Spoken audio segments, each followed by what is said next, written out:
Mirzə Şəfi Vazeh adına 16 nömrəli məktəbin şagirdləri dönərdən zəhərlənib. Hadisə Gəncədə baş verib. Məlumata görə zəhərlənən məktəblilər dönəri şəhərin Təbriz küçəsində yerləşən Nur Dönər adlanan dönərxanadan alıb. Zəhərlənən 8 məktəbli Gəncə şəhər Birləşmiş Xəstəxanasının nəzdində olan Abbas Səhət adına xəstəxananın yolxucu xəstəliklər şöbəsinə hospitalizasiya olunub. Pasientlərə zəruri tibbi yardım göstərilib və vəziyyəti qənaət bəxş hesab edilən şəxslər ambulator müalicə üçün evə buraxılıb.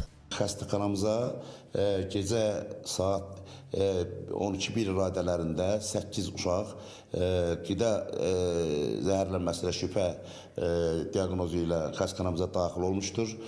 Xəstəxanamızda daxil olan xəstələrin vəziyyəti daxil olarkən nisbətən orta axır qiymətləndirilmiş, lazımi tibbi yardımlar, müayinələr aparılmış, lazımi tibbi müdaxilədən sonra xəstələrin vəziyyəti yaxşılaşmış və kafi vəziyyətdə evlərinə yazılmışdır. Bütün laborator digər müayinələr götürülmüşdür.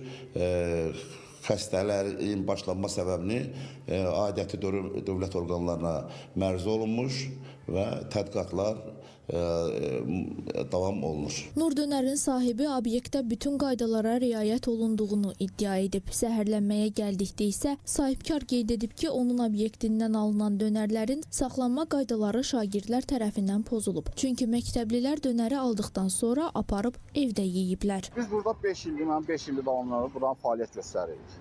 Bizim yəni dönərimiz hər gün təzə-təzə, ərzaqlar da hamısı təzə-təzə səhər-səhər alınır, mayonezdir, bütün qida təhlükəsizliyin qaydalarına riayət olunur. Dünənlərimi dünənki gün ərzində götürsək 120 dənə dönər satmışdı.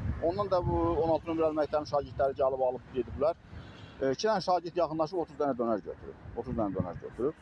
Bundan da 8 nəfərində deyir nəsə halı pisləşmə olub. Yəni gün ərzində bizdə şey kamerada qeydiyyatda var, qeyd olunur. Gün ərzində bizim nə qədər müştərilərimiz, qıraqdan, kənardan gələn müştərilərimiz olub. Hazırlıq uşaqların əksəriyyəti buradan dönər alırlar. Yəni heç bir hadisə olmur. 7 dənə, 8 dənə bu uşağın da mənə indi olan məlumatda odur ki, gecikdiriblər dönəri, vaxtında yeməyiblər. Bunun da hazırlanandan sonra yemə vaxtı var, yemə qaydası var. Dönərdən zəhərlənənlər Gəncə şəhəri Mirzə Şəfi Vazeh adına 16 nömrəli tam orta məktəbin şagirdləri. 10 yaşlı Kamal İsmailov, Rüqayyə Tağıyeva, Əli Zeynalov, Məlahət Məmmədova, Adil Məmmədzadə, Aylin Cəfərzadə və Əli Mirzəyevdir. Azərbaycan Qida Təhlükəsizliyi Agentliyinin Gəncə Daşkəsən regional bölməsinin əməkdaşları tərəfindən Nur Dönər adlanan dönərxananın fəaliyyəti məhdudlaşdırılıb. Məktəblilərin dönərdən zəhərlənməsi ilə bağlı Qida Təhlükəsizliyi Agentliyi də məlumat yayıb. Agentlikdən bildirilib ki, hadisə ilə bağlı araşdırma aparılır. Hadisənin səbəblərinin, həmçinin qida zəhərlənməsi olub-olmamasının müəyyənləşdirilməsi məqsədi ilə Qida Təhlükəsizliyi Agentliyinin mütəxəssisləri müvafiq qurumların əməkdaşları ilə birgə araşdırmalara başlayıb. Məsələ nəzarətə götürülüb. Araşdırmaların nəticələri ilə bağlı ictimaiyyətə məlumat veriləcək.